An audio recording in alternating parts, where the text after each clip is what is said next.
So here we are on page 54, Parshas Lech Lecha, the third parsha of the Torah. We get to meet some new people this week, although they were actually mentioned earlier, but we get to know them here. The first one is Avram, who is very clearly his name is not the same as Abraham, which comes later. At this point, we meet him. He's not living in Israel. This is the first time that we really see any type of dialogue with him, and it says, "V'yomer Hashem el Avram." So God says to Avram, "Lech Lecha ma'artzecha me'melodatechecha u'mebeis avicha el ha'eretz asher arecha." You should go out from your land, from your birthplace, and from the house of your father to the land I will show you. So there's numerous questions about this that we have to first look into. First is the expression Lech Lecha. Right? God says to Abraham, you should go. You should just, he's speaking in command form, right? He's telling Abraham, go. He's not asking him to go, he's telling him to go. So he doesn't really need to say the Lecha. All you have to say is Lech, go. God says to Abraham, go.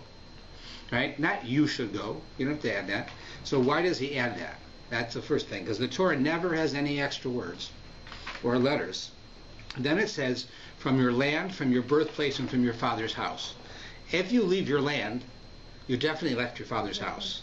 If you left your land, you left your neighborhood, which is your birthplace, right? And if you, so therefore, all you have to say is leave your land. You don't have to say your land, your birthplace, and your father's house. Next is it's backwards.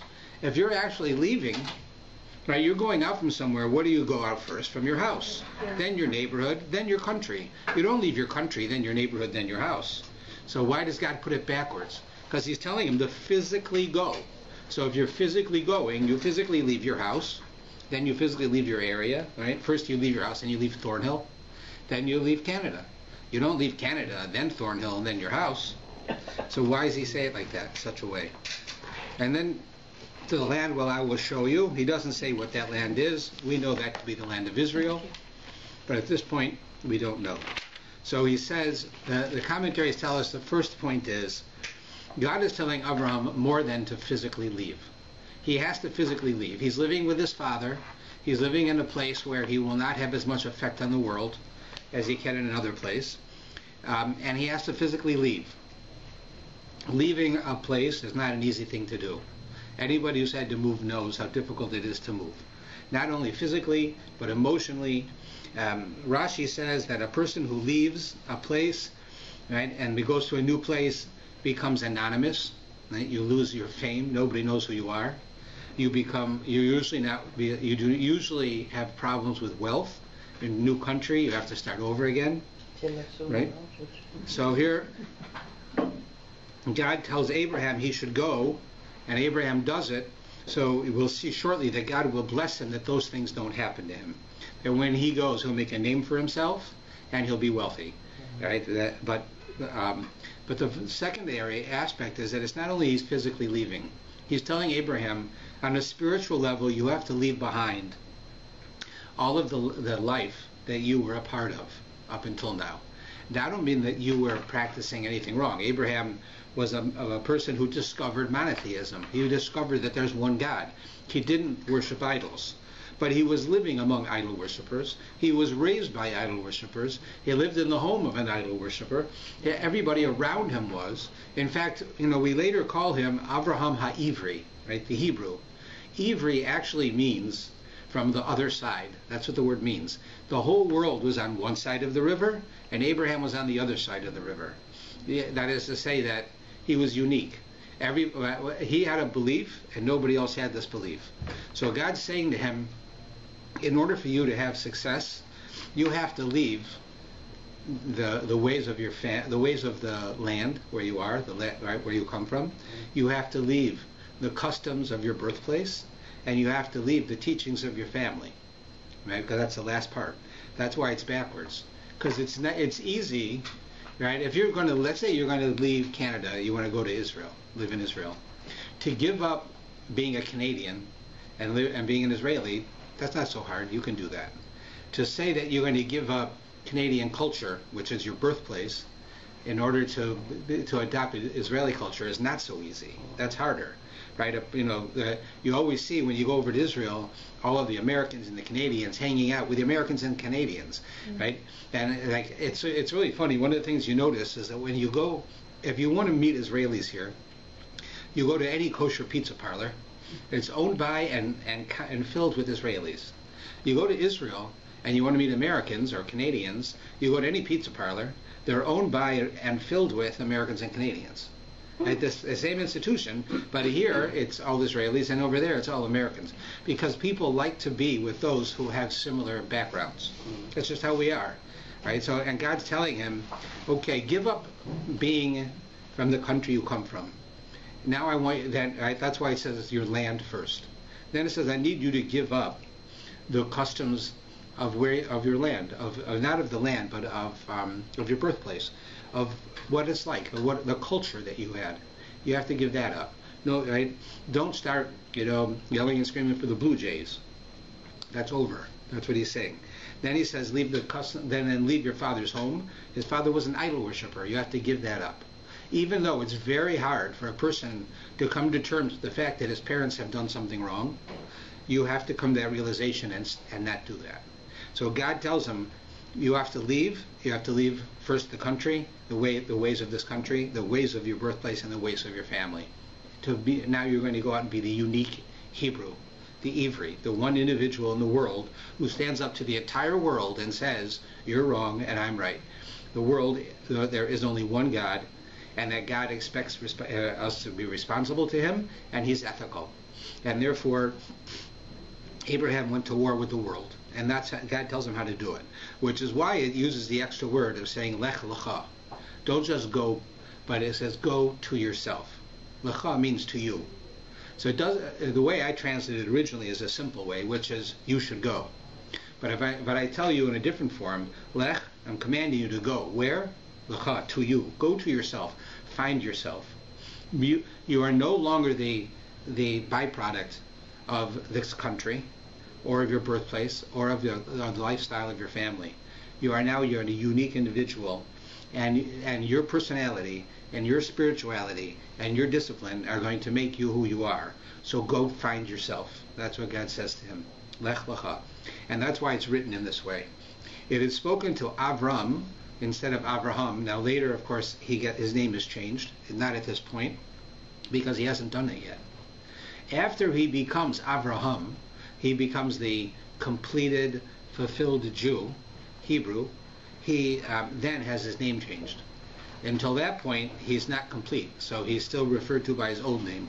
The difference between them is that Avram, as it's written here, means you're the father of a nation.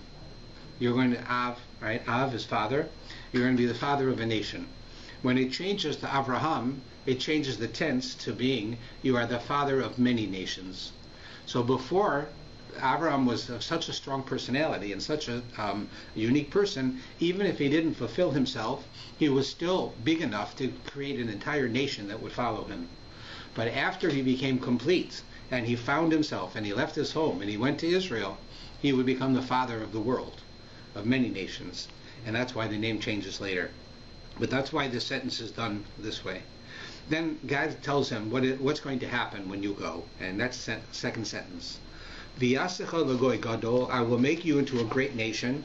V'yavrechecha, and I will bless you. V'yagad l'shmecha, and I will make your name great. V'yeh bracha, and you will be a blessing. So this statement, first thing, attacks what I told you before. Whereas a person who leaves home is usually poor, usually not very well known. They become anonymous. They become lost. And here God says, you'll be a great nation. People will know who you are. I will bless you, so you will be wealthy.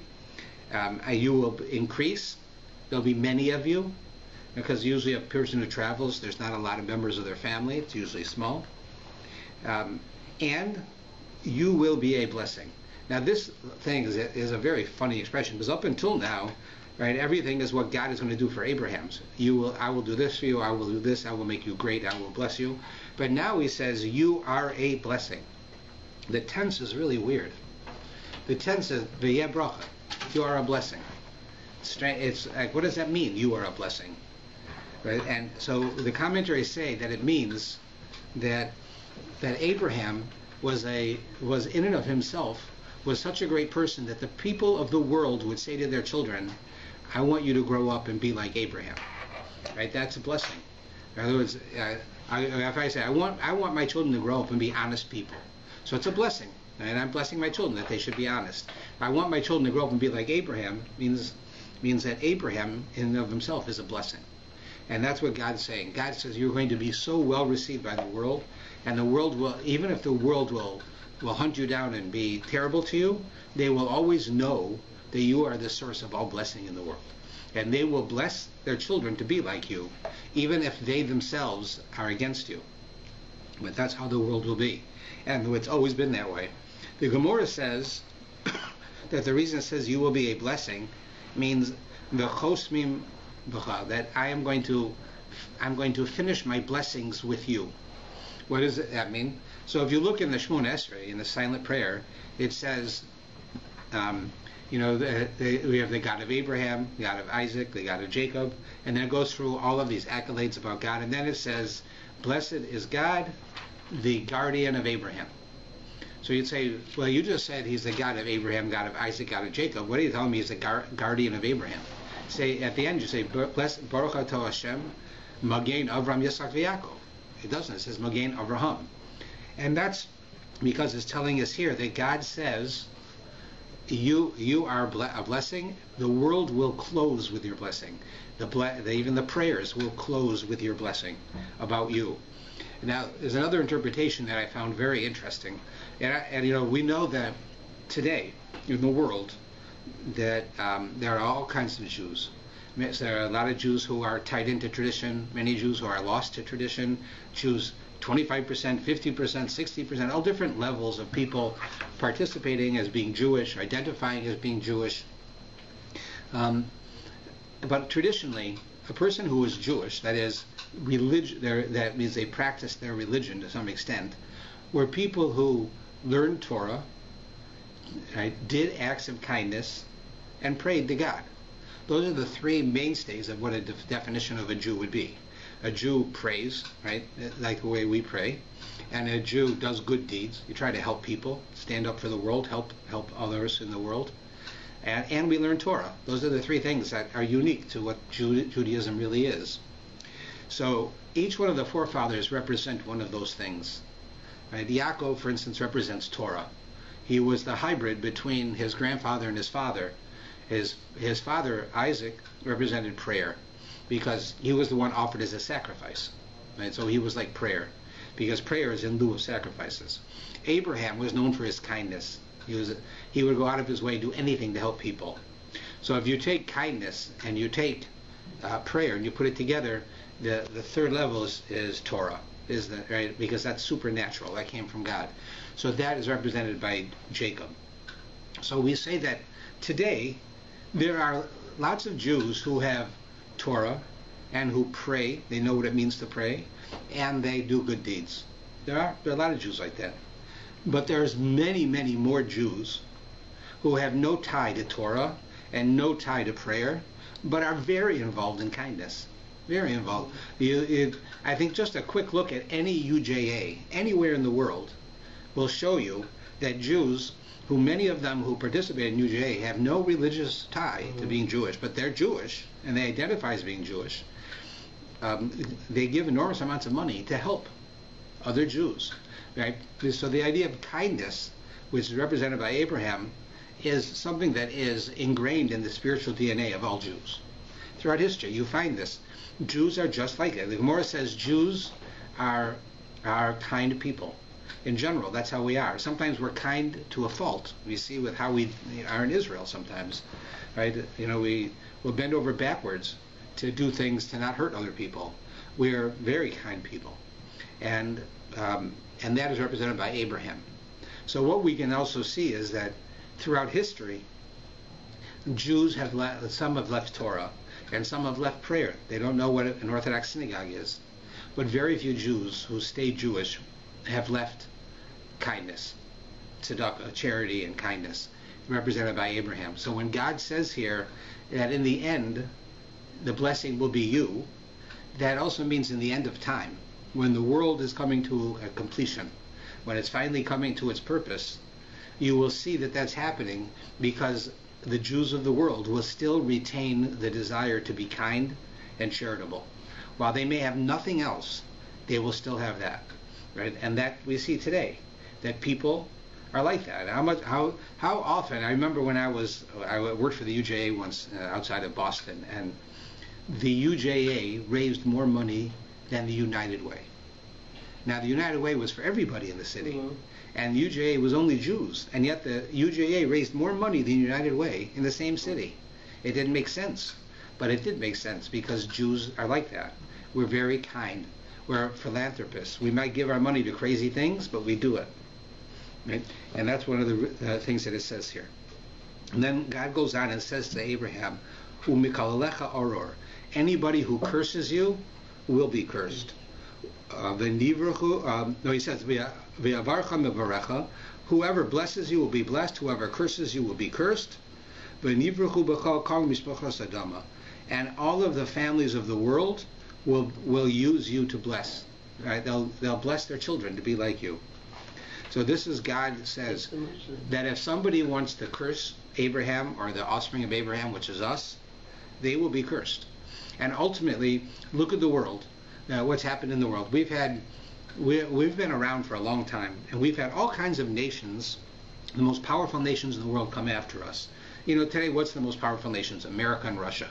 But there was a time, perhaps, that Rome was the most powerful nation, or Persia, or Babylonia, or Egypt. Each one of these countries ran the world. They ran the world, the known world, right? And they all went up against the Jews, every one of them, right?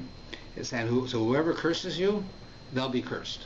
That's what God says. Ultimately, none of them are here anymore. They're all gone. And we, this small group of people who you would think by all rights should no longer exist, we're still here. That's what God's saying to him. Whoever blesses you will be blessed. Whoever curses you will be cursed. There was a time in history, during the time of King Solomon, when the temple was built and people were seeing the effect of the temple on the world. That the world was becoming peaceful through the temple itself, the spirituality of the temple. So non-Jews would come from all over the world to want to offer sacrifices to the Jewish God. It happened. And there are certain sacrifices that they were allowed to give. And that's what it's telling us when it says that you will be a blessing. That the whole world will come to the realization that that the more that we do in our relationship with God, the better it is for them. And it says that the Gemara says that when the Mashiach is about to come, it says the violent non-Jews, it doesn't say all non-Jews are violent, but those who are, will put a sword to the neck of the Jews and say, "Go do the mitzvahs or we will kill you." Right? In other words, go do what God wants you to do because we benefit from it, or we're going to kill you. We have no need for you. We only have a need for you if you're going to help the world. Right? Now, I'm not saying that's the right way to act, but they will come to the realization that our relationship with God and our relationship with people is so important that it gives them positive effect, that they want us to do it. That's what God tells us there. That's not how the Muslims, I can't believe that the Muslims believe that. No, nobody believes it now. There are certain groups, non-Jewish groups, that insist on being friendly with Jews and being good to the Jews because of this. I mean, that Charles McVitie is one of them. Right. And his whole Christian, what's his name? But, I mean, you look at what's going on in Israel, God forbid. I wish he'd do something to them.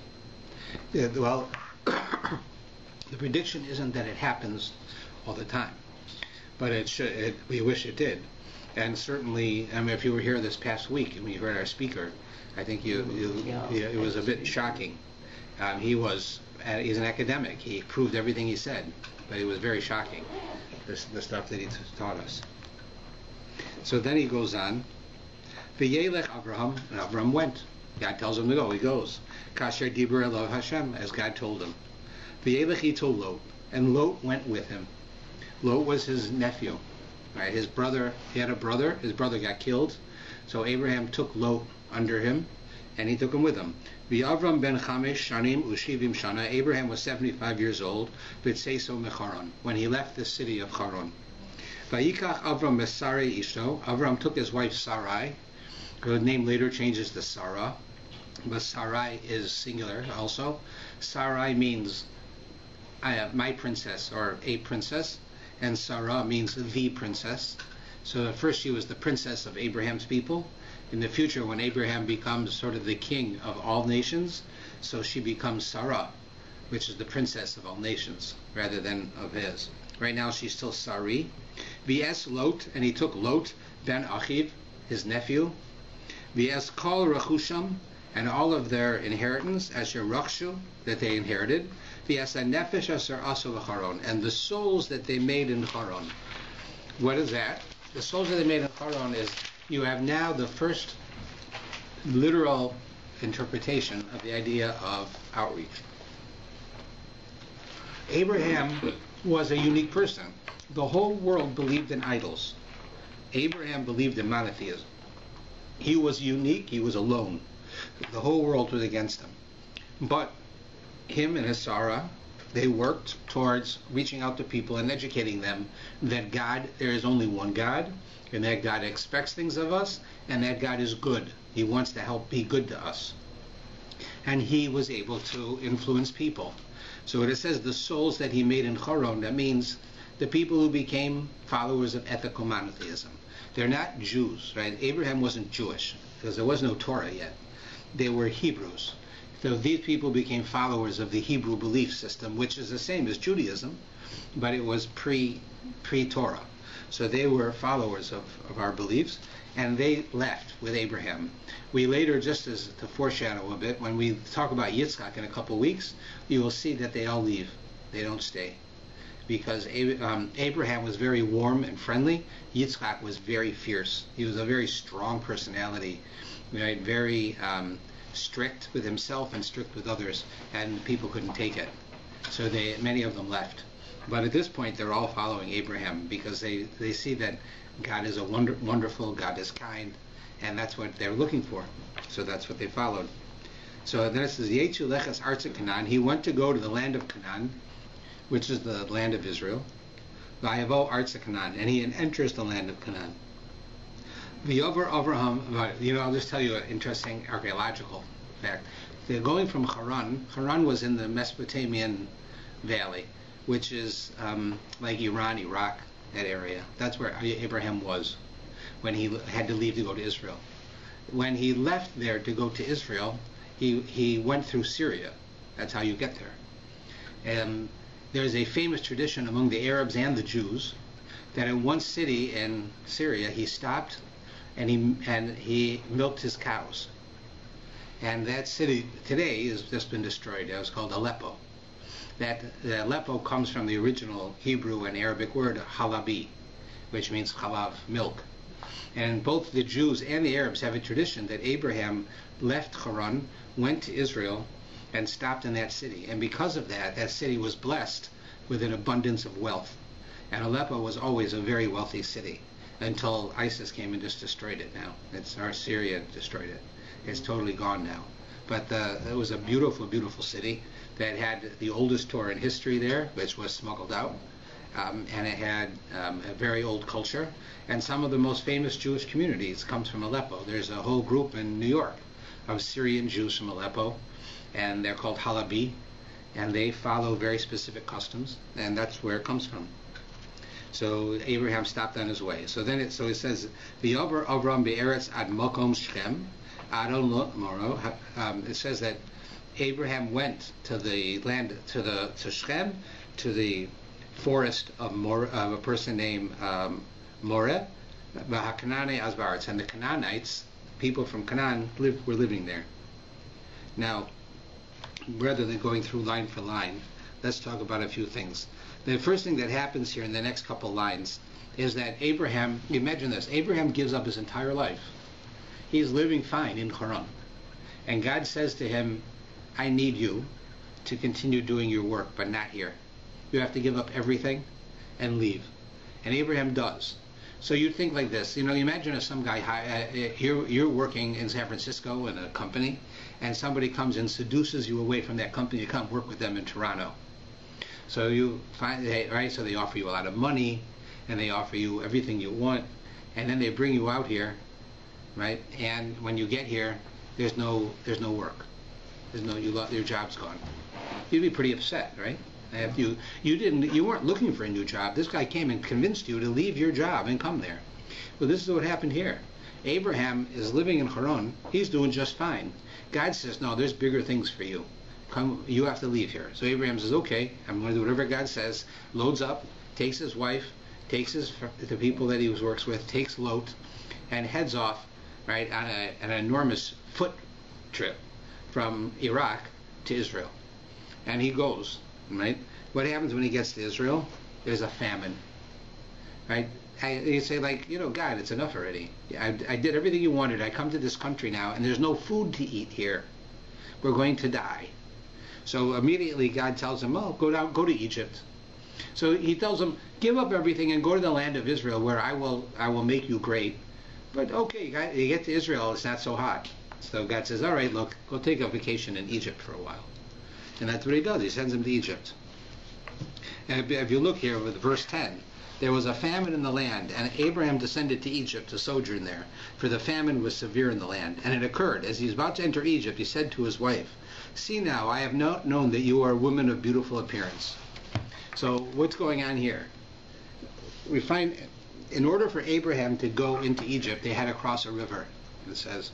When they crossed the river, Sarah, who was dressed as a person who goes through the desert would be dressed, right? With very loose robes, her face pretty much covered, because so she doesn't get sand in her face, right, as she's going through.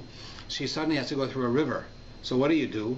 If you're a woman with skirt, you lift your skirt, right? She's with her husband, what's the big deal? So she lifts her skirt. And he looks and he notices and he says, you know what? I didn't realize you're really pretty. You're a beautiful woman. Right? That's what he says to her. And because of it, it goes on, he tells her, listen, we're going to go to Egypt, and these people are corrupt.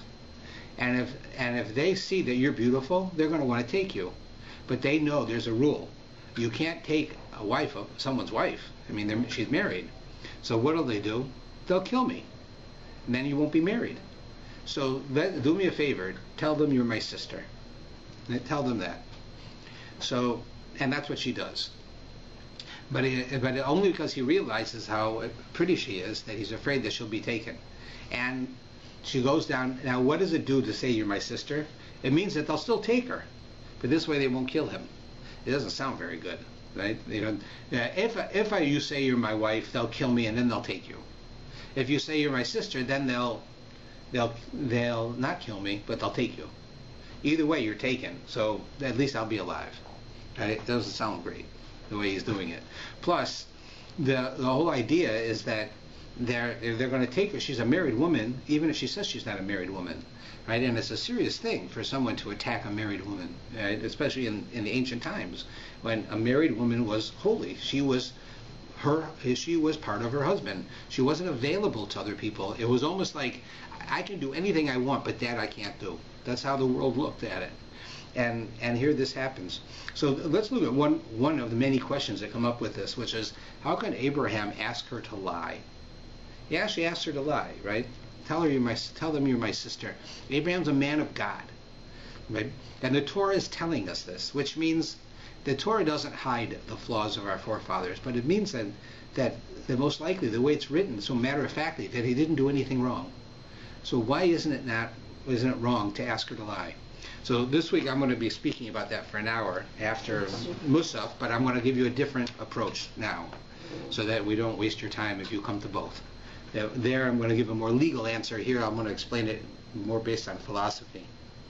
The idea is as follows: that you notice in the Torah, it doesn't say anywhere, thou shalt not lie. It says thou shalt not kill, thou shalt not steal, thou shalt not murder, right? But it doesn't say you can't lie. The only thing we have about lying is, from a lie, you should distance yourself. That's the line in the Torah. Midavar sheker, from a lie, tirchak, you should be distanced. In other words, stay away from lying. That's not the same as the black and white statement, don't lie. Because we know, right, even if we abuse it, but we know there are times when it is good to lie. it's actually helpful to lie. Not just it's good for me to lie to you because I'll get away with something, but actually, if somebody comes and says, you have a person get up in there really trying to do something, and they say, do you think I can do this? And you don't think they can do it. But you want to encourage them, so you say, yeah, I believe you can do it. Go ahead and do it. And because you said it, they did it, right? So was it bad to lie? So Judaism says that's why it doesn't say don't lie, because then you would never lie. There are times when you can. And some of the examples is that you can lie if it benefits others, but not specifically you, and that there's no specific harm in what you've done.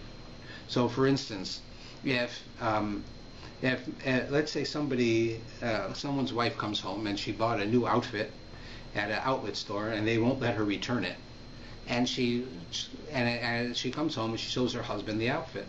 She tries it on and she says, do you like it? I look nice. And she looks nice, but he doesn't really like it because it's a green and he doesn't like green. If it was blue, it would be perfect. But it's not embarrassing. It's not too tight or too small. It looks fine. It's just not his choice. So he can say, yeah, you look fine, but he can't say, yes, I like it, because he doesn't really like it. So what does he say? He says, yes, I like it. Why? Because let's look at all the facts. Fact one, she bought it at an outlet mall. She can't bring it back. Number two, she bought it because she likes it. Number three, it's not embarrassing. It's not ugly. There's nothing wrong with her wearing it. It's just not the color I want, that I would pick. Right? So if she would wear it, it would be fine. Right? So if I say to her, no, I don't like it, what will happen? It'll stay in the closet forever. She'll never wear it, and she can't bring it back. And she'll be disappointed. But if I tell her, yeah, you look very nice in it, so then she'll wear it, and she'll be happy, and she will look nice in it. It's just not my choice of color. So which is better, to tell her the truth or to lie? So the Torah would tell you in that case to lie, because you're benefiting her. You're not benefiting yourself, you're benefiting her, and you're saving her dignity, you're saving her feelings, and you're not embarrassing her. She's not going to have to walk around with something ugly with a hole in it. It's very nice, it's just not your taste. So therefore, in that instance, the Torah says you're allowed to lie. There are some times the Torah says that you're allowed to lie, but you can't, like those, but you shouldn't lie straight out, because there's a problem with it. Even when you're allowed to lie, if you do it, you will become a liar. In other words, the more you lie, even when it's permissible, the easier to lie becomes. So that you'll start lying when it's not permissible. Because if all the time you're working in a woman's clothes store, and every woman who comes in and tries on an outfit, you say, you look great. After a while, you'll say you look great to a dog, to a cat, anybody. You just get so used to lying that you just do it. So the Torah says that while there are times that you're allowed to lie, you should try to do it in a way that's ambiguous, that can also be understood as being literally the truth. That way you don't become used to lying. So for instance, it says that, let's see, one of the examples in the Torah where somebody lies.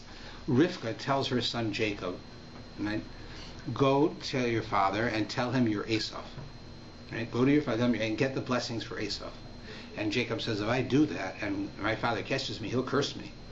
And it'll be game over. Mother says, don't worry about it. This is a prophecy from God. If there's a curse, it's on me. So Jacob goes and he puts goat's hair on his arm, because Isaac is blind, he can't see.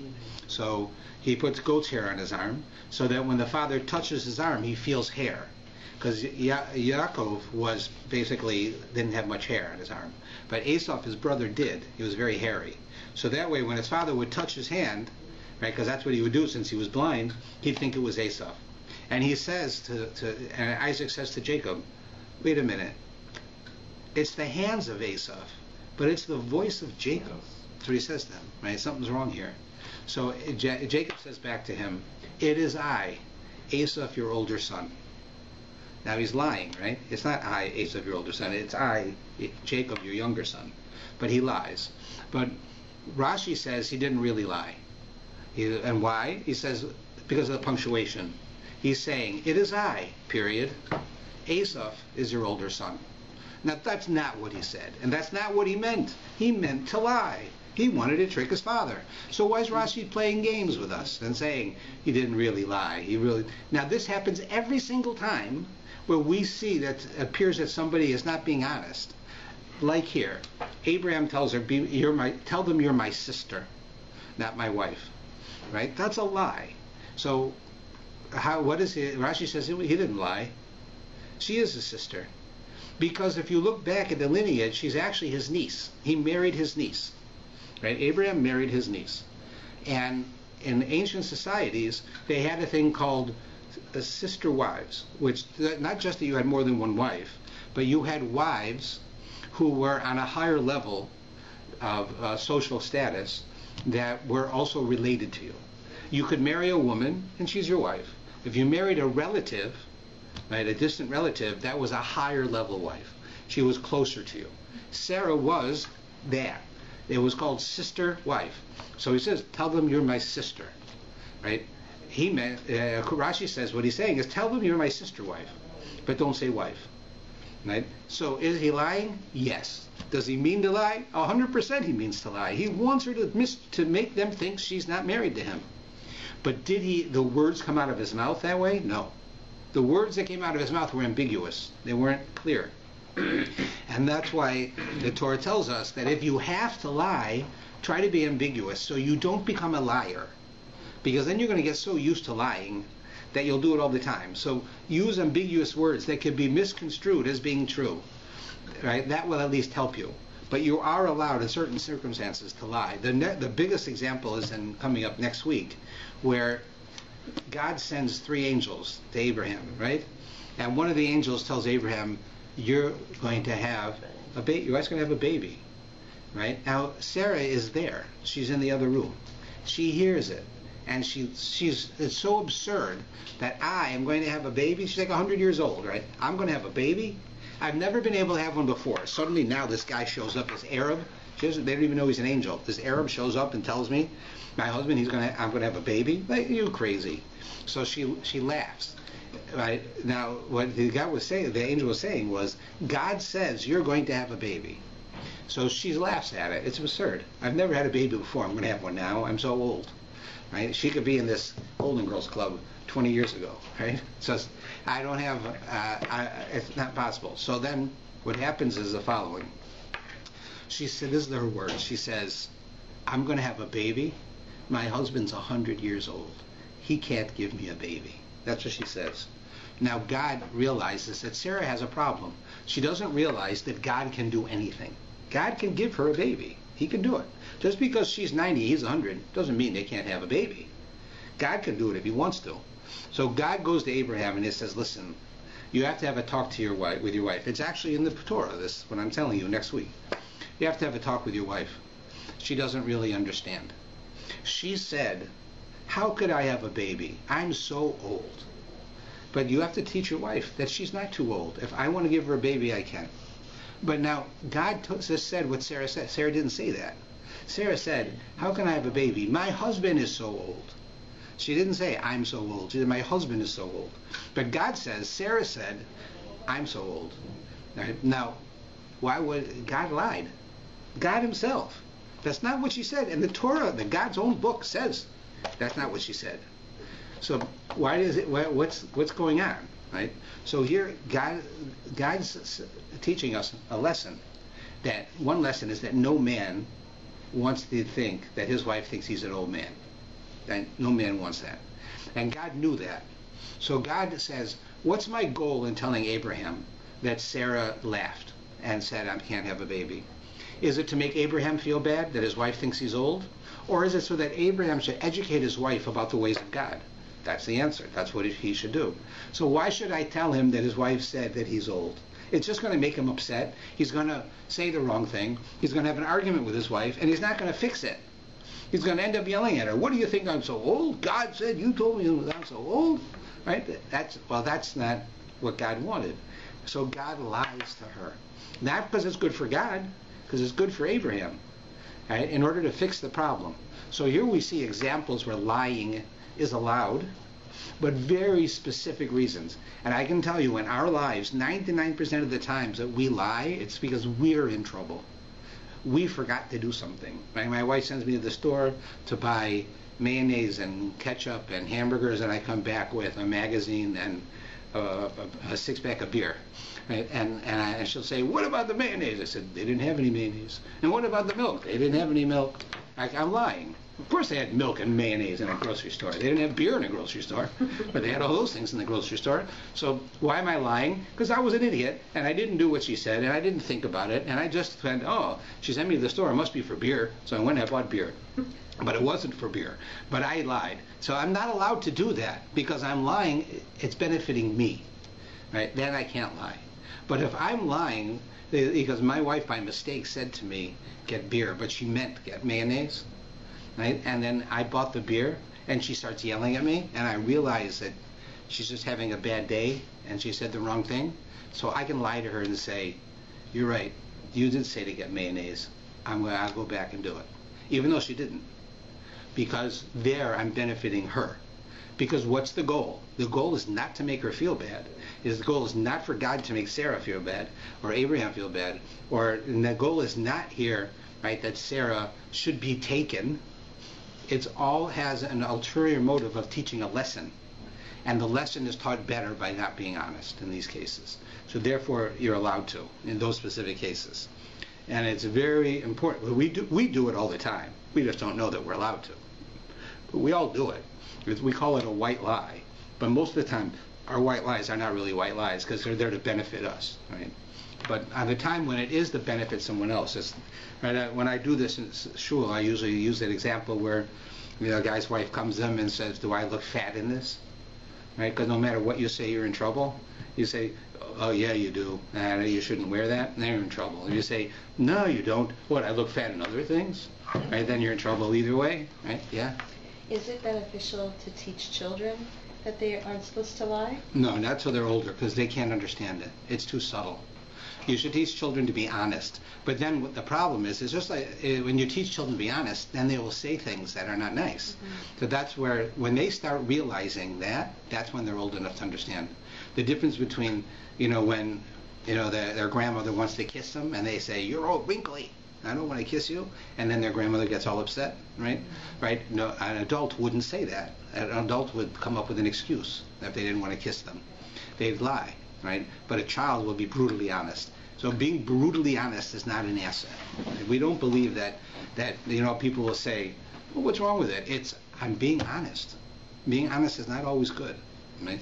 So with children, you have to realize that most children, just because of the psychological development of children, that they see things as black and white.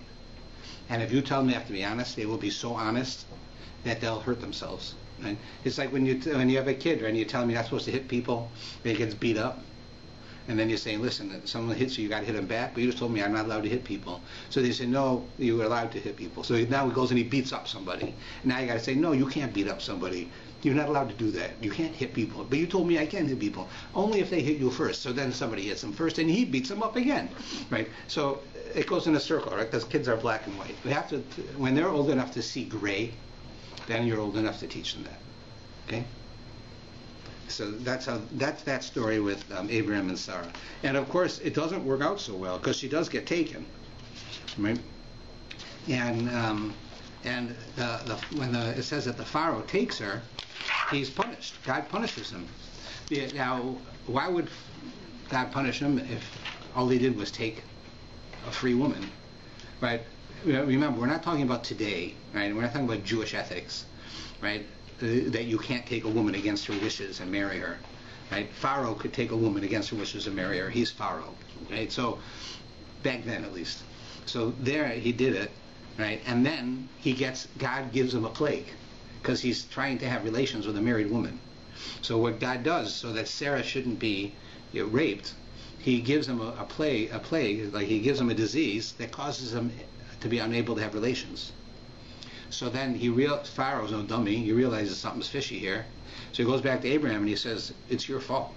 If you had told me she was your wife, I wouldn't have taken her. Right? Abraham doesn't believe him. Not a word he says. He knows if I had told you the truth, that she was my wife, you would have killed me and then taken her, and then she would have been free. Right? So Abraham knows that that's not the case. So here we see that ultimately what Abraham did was not bad, because God guarded her, and Abraham's goal was simply that he had a role to fulfill. He couldn't put himself in a situation where God would have to save his life from being murdered. So that's why he did what he did. Now, Abraham is now leaving Egypt, and he's going to go back to Israel. Right? And in doing so, we are now really get to chapter 13 on page 58 and 59. It says that Abraham went out from Egypt, he with his wife and all that was his, and Lot with him to the south. Now Abram was very laden with livestock and so forth. So in I just want to read the Hebrew one, because there's a message here. V'yal Avram Mitzrayim, hu v'ishto v'kol asher lo. Right, Abraham went up from Egypt, him and his wife and all that he had, v'lot imo, and Lot was with him, hanegba, following. So this is already starting a problem. What we have here is that up until now, Lot is the prodigy of Abraham. Abraham takes in his nephew, whose father is dead, raises him, teaches him to be a monotheist. Lot leaves home, just like Abraham, goes to the middle of nowhere, and now suddenly Abraham and Lot become rich because God blesses them with wealth, like he said he would. So they have all this livestock when they're leaving Egypt. And suddenly Lot changes, and he leaves, and he ends up going to Sodom. Like, you imagine you have a guy like this famous rabbi, and he's got one terrific student who does everything he wants, who learns everything. He's going to be the next rabbi. And they go somewhere, and then this student says, you know what, I'm sick of this. And he moves to Las Vegas, or Amsterdam. Like, of all the places, like, go to the most, corrupt cities in the world. Like, he goes to Sodom. Here is this guy, is like the student of Abraham, the great student of Abraham, and he goes to Sodom. Like Sodom is called Sodom because it is what they think. It's sodomy and against kindness and everything terrible, and that's where he goes. So there's some foreshadowing here that shows you why. And you see from this line that I read, the first line, it says Abraham went from Egypt, he and his wife, and all that was his, and Lot. It should really say that Abraham went up from Egypt, he and his wife, and Lot, and all that was theirs. But it says all that was his and Lot. Right? In other words, it's out of order. Right? You say, me and my wife and my kids and all of our stuff, we moved to Chicago. I don't say me and my wife and all my stuff and my kids moved to Chicago. It's like my kids are an afterthought. And that's what's saying here. It's giving you the answer to the question. You know why Lot left to go to Sodom? Because Lot was only interested in all that was his. That's what Lot became totally corrupted by money. He was a loyal student of Abraham, but he was raised with nothing. Abraham didn't have much money back then, and this guy came from a house where he didn't have a father. A single mother raised him. I'm sure they weren't rich either. Suddenly he's got more money he knows what to do with. No, that's it. He gives it up. And that was the answer that a person needs to realize that in Judaism, money is not evil. Now you have this idea of money is the root of all evil. That's a Christian belief. What they're basically saying is that the physical world is here to trick you to not be spiritual. The physical world will drag you down. And look how they live. Intimacy. Right? Priests are not intimate with anyone. Right? Why? Because intimacy is physical. What does it lead to? Pornography. It leads to, inappropriate acts. Okay, so stay away from intimacy. Money. What does that lead you to? Arrogance, luxuries, right? Being a self-made person. I don't need God anymore. I'm a rich person. I can become totally corrupt. I can kill people. It doesn't matter. They're poor. They have nothing. I have everything. Right? Money can be the root of all evil. That's how the non-Jews, every non-Jewish culture, just look around. It's very rare that I will be so sweeping in how I speak. Every religion that you will study will tell you the way you become spiritual is by staying away from physical. Go on the Himalayas all by yourself in handmade clothes and sit on a mountain and meditate, and you'll become close to God. That's Indian beliefs. Right? How about Christians? Go out like a monk in some type of monastery in the middle of nowhere on a mountain in Switzerland, and stay there, don't talk, and just pray to God. Right? That another example of the exact same idea. Right? Stay away from the physical. We say the total opposite. The purpose of the physical world is to facilitate our being spiritual. If you don't have money, you can't have anyone over for Shabbos. If you don't have money, you can't give charity. You can't buy a lulav. You can't buy Shabbos candles. You can't buy food. Money is a tool that we use to become spiritual. The physical world is a tool. The basic idea is, if we, in mysticism, they talk about a thing called the marchava. Marchava means a chariot. And it talks about how God has a chariot. What it means is that that's how God runs the world. He runs the world. So if you want to use a word to talk about God running the world, instead of using a whole paragraph, just say God's chariot. That's how the mysticism refers to it. So we also have chariots. Right? How do we get around in this world? Right? We have cars. A car drives me around, right? The physical world is my car to be spiritual. And the purpose of a car is, how do I get around in this world? If I don't have money, I don't have a house, I don't have food, I can't do mitzvahs, I can't buy lulas, I can't invite people over, I can't buy matzah, I can't do anything that I need to be spiritual. The purpose of money is to use to become spiritual. The rest of the world says the purpose of money is to stop you from being spiritual. So they say, don't have money. We say, have money, but the goal isn't money. The goal is to use the money for spirituality. And that's what we learn here. Lot got confused. Lot saw that money was the purpose. And therefore, where does he go? To Sodom, where the whole world was governed by how much money you have. Because that's what a corrupt society is. They only care about how much money you have. If you've got a lot of money, you can live in Sodom. You want to raise money, you want charity, you're not allowed in Sodom. You can't come if you want charity. It's against the law to give charity in Sodom. But so Lot would go to there because money became very important to him. But him and Abraham could no longer be together. Originally it says that Lot was like Abraham's brother. The Torah simply meant that they looked alike because he was his nephew, but it also means on a deeper level that they acted alike. Just like Abraham gave up everything, Lot gave up everything. Abraham wanted the world to become believers in one God. Lot wanted them to. And then suddenly Lot changed. And Abraham and Lot could not stay together because Lot got corrupted by money. So one of the things we have to keep in mind, that while money is here to help us be spiritual, you have to be careful with it because it can corrupt you. Just like the non-Jews say it can corrupt you, it can, but it doesn't have to. I always tell people, well, I'll end with this idea, that when it comes to dieting, which has been my whole life, I've done every diet, just pick one, I've done it, since I was a kid, right? There's two ways to diet, basically, in general terms. Not necessarily do I approve of them, but there are. One way is that you go on a starvation diet. Don't eat. That you could go for quite a while eating very, very, very little or nothing. Right? I mean, days and days and days. And you lose weight. You lose a lot of weight, and you lose it really fast. You will. There's no question. Like one of our members here, an older man, he went into the hospital for 5 days. He must have lost 15 pounds in 5 days. Like, it was like, you look at the man, he looks almost like a skeleton compared to what he looked like when he went in. Right? You can, if you don't eat, and the reason is they kept telling him he was going to have a test and he can't eat that day. And then they wouldn't give him the test. And the next day to come and say it again. And it went on for 5 days. The guy didn't eat for 5 days. Like, he probably had water or something. But so you can do that. And you lose weight. And you lose a lot of weight. Then you have a problem. Because sooner or later you have to eat. Or you'll die. And when you eat, you'll go back to the same way you were before. You'll eat the same garbage you ate before. And then gain all the weight back that you lost. So you might have gone a month and lost 20 pounds. But at the end of that month, when you eat, within 2 weeks, you'll gain it back. So what's the other way? The other way is you retrain yourself to eat correctly. What happens there is you lose weight very slowly. A pound a week, a pound every 2 weeks.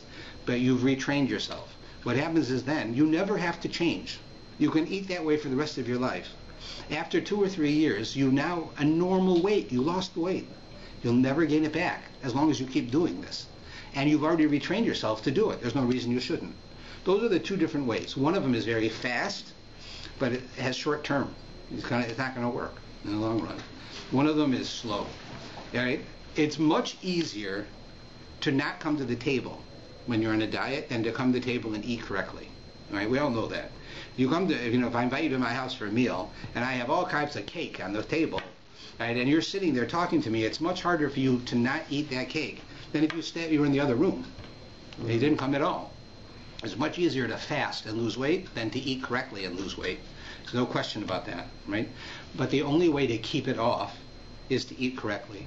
That's how money works. That's how the physical world works.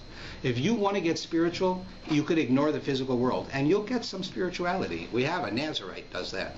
You have it. Now, I'm not saying that the gurus who sit up in the Himalayas don't have some spiritual effect. They do.